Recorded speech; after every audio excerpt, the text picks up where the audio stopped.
கடலூர் மாவட்டம் திட்டக்குடி அருகே எழுத்தூர் கிராமத்தில் வீட்டின் முன்பு விளையாடிக் கொண்டிருந்த சிறுவன் சிறுமியை தெருநாய் ஒன்று கடித்த நிலையில் இருவரும் அரசு மருத்துவமனையில் அனுமதிக்கப்பட்டுள்ளனர். இதுகுறித்தான கூடுதல் விவரங்களோடு இணைகிறார் செய்தியாளர் மணிகண்டன். மணிகண்டன், வணக்கம். விவரங்களை வழங்கலாம். வணக்கம்.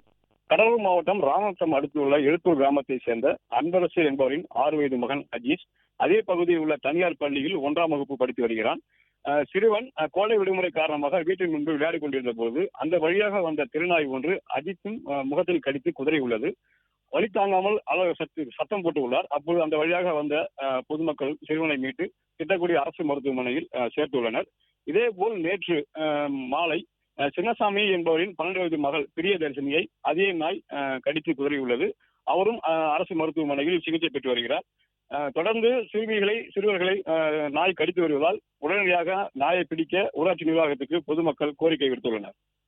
பிளே ஸ்டோர் மற்றும் ஆப் ஸ்டோரில் இருந்து பாலிமர் செயலியை QR கோடு மூலம் பதிவிறக்கம் செய்யுங்கள். செய்திகளை உடனுக்குடன் பெறுங்கள்.